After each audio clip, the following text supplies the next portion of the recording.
उससे भी कई अहम पहलू हमारे सामने आए हैं। दुनिया के अधिकांश कोरोना प्रभावित देश ऐसे हैं जिन्हें कोरोना की कई वेव्स का सामना करना पड़ा है।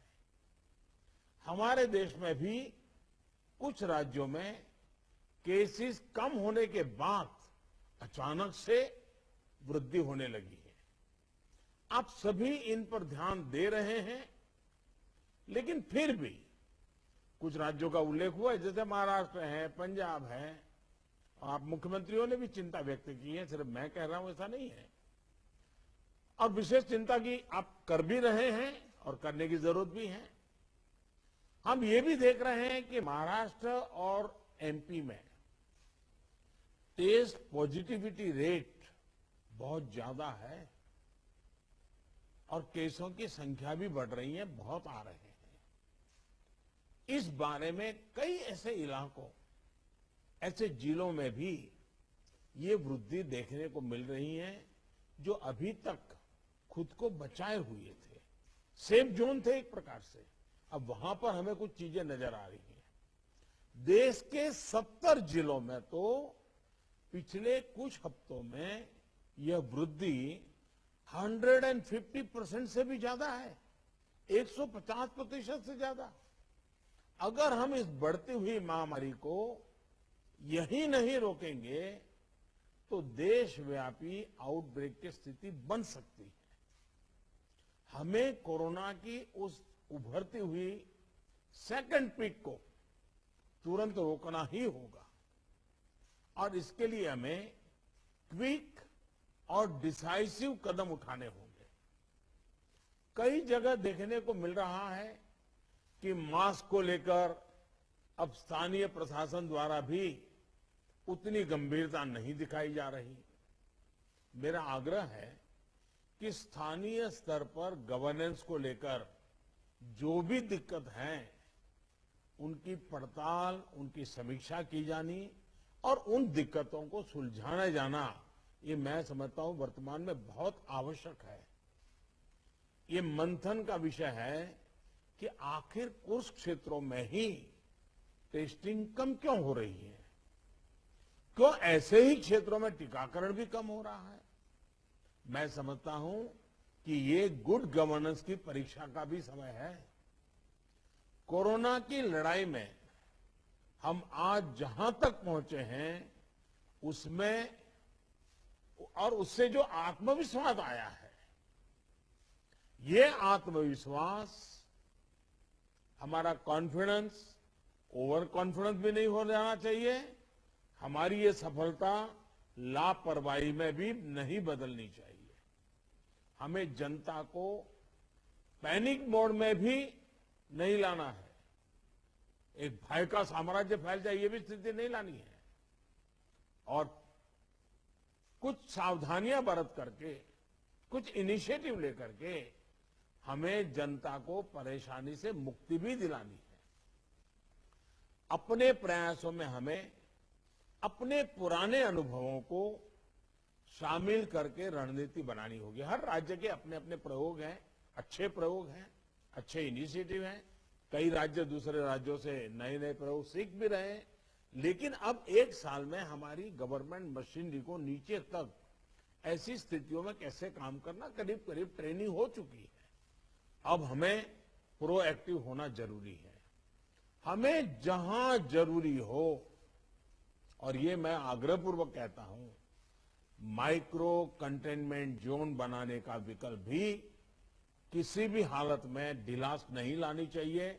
इस पर बड़े आग्रह से काम करना चाहिए। जिलों में काम कर रही पैंडेमिक जो रिस्पांस टीम्स को कंटेनमेंट और सर्वेलेंस एसओपीस, इसकी रीओरिएंटेशन की आवश्यकता हो, वो भी किया जाना चाहिए। फिर से एक बार 4 घंटे 6 घंटे के लिए बैठ करके चर्चा हो, हर लेवल पे चर्चा हो, सेंसिटाइज भी करेंगे, पुरानी चीजें याद भी करा देंगे और गति भी ला सकते हैं। और इसके साथ ही टेस्ट, ट्रैक और ट्रीट, इसको लेकर भी हमें उतनी ही गंभीरता की जरूरत है जैसे कि हम पिछले 1 साल से करते आ रहे हैं। हर संक्रमित व्यक्ति के कॉन्टैक्ट को कम से कम समय में ट्रैक करना और आरटी-पीसीआर टेस्ट रेट 70% से ऊपर रखना बहुत अहम है। हम ये भी देख रहे हैं कि कई राज्यों में रैपिड एंटीजन टेस्टिंग पर ही ज्यादा बल दिया जा रहा है और उसी भरोसे गाड़ी चल रही है। जैसे केरल है, उड़ीसा है, छत्तीसगढ़ है, यूपी है। मुझे लगता है कि इसमें बहुत तेजी से बदल की जरूरत है। इन सभी राज्यों में, मैं तो चाहता हूं देश के सभी राज्यों में हमें आरटी-पीसीटी टेस्ट और बढ़ाने पर जोर देना होगा। एक बात जो बहुत ध्यान देने वाली है वो ये कि इस बार हमारे टियर 2 और टियर 3 शहर जो शुरू में प्रभावित नहीं हुए थे, उनके आसपास के क्षेत्र प्रभावित ज्यादा हो रहे हैं। देखिए, इस लड़ाई में हम सफलतापूर्वक बच पाए हैं, उसका एक कारण था कि हम गांवों को इससे मुक्त रख पाए थे। लेकिन टियर 2, टियर 3 सिटी पहुंचा तो इसको गांव में जाने से देर नहीं लगेगी और गांवों को संभालना हमारी व्यवस्थाएं बहुत कम पड़ जाएगी। और इसलिए हमें छोटे शहरों में टेस्टिंग को बढ़ाना होगा। हमें छोटे शहरों में रेफरल सिस्टम और एम्बुलेंस नेटवर्क के ऊपर विशेष ध्यान देना होगा। प्रेजेंटेशन में ये भी बात हमारे सामने रखी गई कि अभी वायरस का स्प्रेड डिस्प्रेस्ड मैनर में हो रहा है। इसकी बहुत बड़ी वजह यह भी है कि अब पूरा देश ट्रैवल के लिए खुल चुका है। विदेशों से आने वाले लोगों की संख्या भी बढ़ी है। इसलिए आज हर एक केस के ट्रैवल की, उसके कॉन्टैक्ट्स के ट्रैवल की सूचना सभी राज्यों को आपस में भी साझा करना जरूरी है। आपस में जानकारी साझा करने के लिए किसी नए मैकेनिज्म की जरूरत लगती है तो उस पर भी विचार होना चाहिए। इसी तरह विदेश से आने वाले यात्रियों और उनके कॉन्टैक्ट्स के सर्वेलेंस के लिए एसओपी के पालन की जिम्मेदारी भी हमारी अब बढ़ गई है। अभी हमारे सामने कोरोना वायरस के न्यूटन्स को भी पहचाने और उनके प्रभावों का आकलन का भी एक प्रश्न है। आपके राज्यों में आपको वायरस के वेरिएंट का पता चलता रहे, इसके लिए भी जीनोम सैंपल भी टेस्टिंग के लिए भेजा जाना उतना ही अहम है। साथियों, वैक्सीन अभियान को लेकर कई साथियों ने अपनी बात रखी। निश्चित तौर पर इस लड़ाई में वैक्सीन अब 1 साल के बाद हमारे हाथ में एक हथियार आया है। ये प्रभावी हथियार है। देश में वैक्सीनेशन की गति लगातार बढ़ रही है।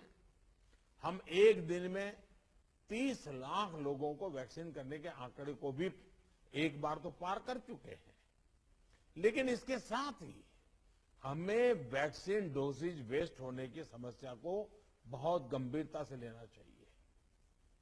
तेलंगाना और आंध्र प्रदेश में 10% से ज्यादा वैक्सीन वेस्टेज है। यूपी में भी वैक्सीन वेस्टेज करीब करीब वैसा ही है।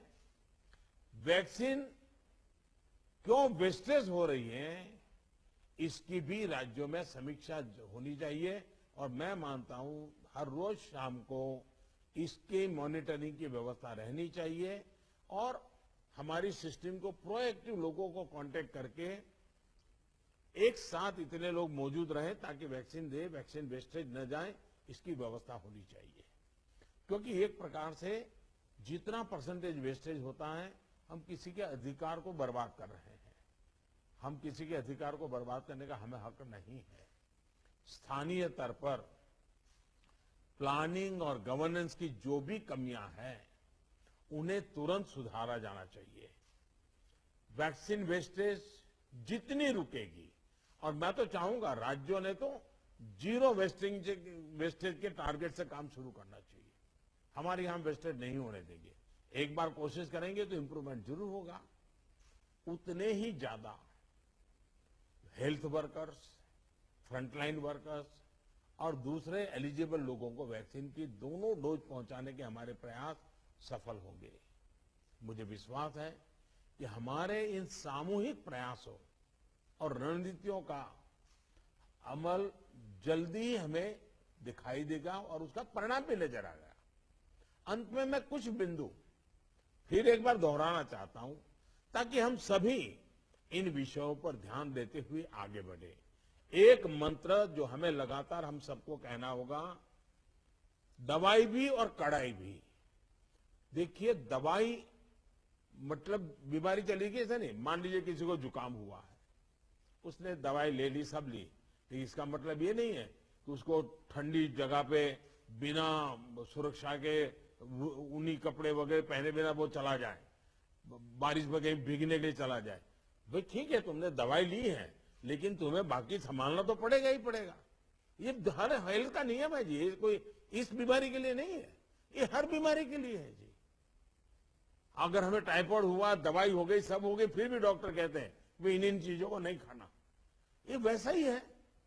और इसलिए मैं समझता हूं इतनी सामान्य बात लोगों को समझानी चाहिए, और इसलिए दवाई भी और कड़ाई भी, इस विषय में हम बार बार लोगों को आग्रह करें। दूसरा जो विषय मैंने कहा, आरटीपीसीआर टेस्ट को स्केल अप करना बहुत आवश्यक है ताकि नए केसेस की पहचान तुरंत हो सके। स्थानीय प्रशासन को माइक्रो कंटेनमेंट जोन बनाने की दिशा में हमें आग्रह करना चाहिए। वो वहीं पर काम तेजी से करें, हम बहुत तेजी से रोक पाएंगे, ताकि संक्रमण का दायरा फैलने से रोकने में वो मदद करेगा। वैक्सीन लगाने वाले केंद्रों की संख्या बढ़ाने की आवश्यकता है।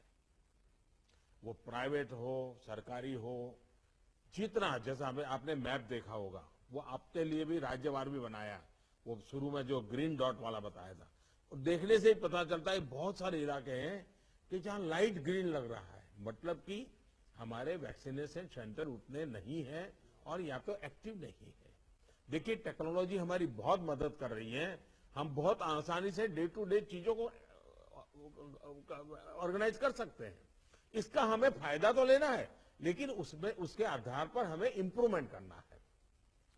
हमारे जितने सेंटर्स प्रोएक्टिव होंगे, मिशन मोड में काम करेंगे, वेस्टेज भी कम होगा, संख्या भी बढ़ेगी और एक विश्वास तुरंत बढ़ेगा। मैं चाहता हूं कि इसको बल दिया जाए। साथ ही एक बात हमें ध्यान रखनी होगी, क्योंकि ये वैक्सीन निरंतर प्रोडक्शन हो रहा है और जितना जल्दी हम इससे बाहर निकले, हमें निकलना है, अदरवाइज ये 1 साल, 2 साल, 3 साल तक खींचता चला जाएगा। एक मुद्दा है वैक्सीन की एक्सपायरी डेट। हमें ध्यान रखना चाहिए कि जो पहले आया है उसका पहले उपयोग हो, जो बाद में आया है उसका बाद में उपयोग हो। अगर जो बाद में आया हुआ हम पहले उपयोग कर लेंगे तो फिर एक्सपायरी डेट और वेस्टेज की स्थिति बन जाएगी। और इसलिए मुझे लगता है कि अवॉइडेबल वेस्टेज से तो हमें बचना ही चाहिए। हमें पता होना चाहिए कि ये लॉट हमारे पास जो है, इसकी एक्सपायरी डेट ये है, हम सबसे पहले इसका उपयोग कर लेंगे, ये बहुत जरूरी है। और इन सभी बातों के साथ इस संक्रमण के फैलाव को रोकने के लिए जो मूलभूत कदम है, जैसा मैं कहता हूं, दवाई भी और कड़ाई भी, मास्क पहनना है, 2 गज की दूरी बनाए रखना है, साफ सफाई का ध्यान रखना है, पर्सनल हाइजीन हो या सोशल हाइजीन, पूरी तरह उसको बल देना पड़ेगा। ऐसे कई कदम जो पिछले 1 साल से हम करते आए हैं, फिर से एक बार उसको बल देने की जरूरत है, फिर से इस बार आग्रह करने की जरूरत है। उसमें हमें कड़ाई करनी पड़े तो करनी चाहिए। जैसे हमारे कैप्टन साहब कह रहे थे कि हम कल से एक बड़ा कड़ाई करने का मूवमेंट चला रहे हैं, अच्छी बात है। मुझे लगता है कि हम सब ने इस दिशा में हिम्मत के साथ करना पड़ेगा।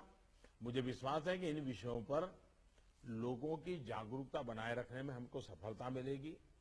मैं फिर एक बार आपके सुझावों का लिए धन्यवाद करता हूं, और भी जो सुझाव है आप जरूर भेजिए। जो हॉस्पिटल के विषय में जो आज चर्चा निकली है, आप 2-4 घंटे में ही सारी जानकारी दे दीजिए, ताकि मैं शाम को 7-8 बजे के आसपास मेरे डिपार्टमेंट के लोगों के साथ रिव्यू करके इसमें से अगर कोई बॉटल नेक है तो उसको दूर करने के लिए कोई आवश्यक निर्णय करने होंगे तो हेल्थ मिनिस्ट्री तुरंत कर लेगी और मैं भी उस पर ध्यान दूंगा। लेकिन मैं कहता हूं कि हम अब तक जो लड़ाई जीतते आए हैं, हम सबका सहयोग है, एक एक हमारा कोरोना वॉरियर का सहयोग है, उसके कारण हुआ है। जनता जनार्दन ने भी बहुत कोऑपरेट किया है जी। हमें जनता से जूझना नहीं पड़ा है। हम जो भी बात लेते गए, जनता ने विश्वास किया है, जनता ने साथ दिया है और भारत विजयी हो रहा है 130 करोड़ देशवासियों की एक जागरूकता के कारण, 130 करोड़ देशवासियों के सहयोग के कारण, 130 करोड़ देशवासियों के कोऑपरेशन के कारण। हमें जितना जनता जनार्दन को इस विषय पर फिर से जोड़ पाए, फिर से विषय को बताएंगे, मुझे पक्का विश्वास है कि जो अभी बदलाव नजर आ रहा है, हम उस बदलाव को फिर से एक बार रोक पाएंगे, फिर से हम नीचे की तरफ ले जाएंगे, ऐसा मेरा पक्का विश्वास है। आप सबने बहुत मेहनत की है, आपके पास इसके एक्सपर्टाइज टीम बन चुकी है। थोड़ा आप डेली एक बार 2 बार पूछना शुरू कर दीजिए, सप्ताह में 1-2 बार मीटिंग लेना शुरू कर दीजिए, चीजें अपने आप गति पकड़ जाएगी। मैं फिर एक बार बहुत शॉर्ट नोटिस में आप सबको आज की मीटिंग मैंने ऑर्गेनाइज की,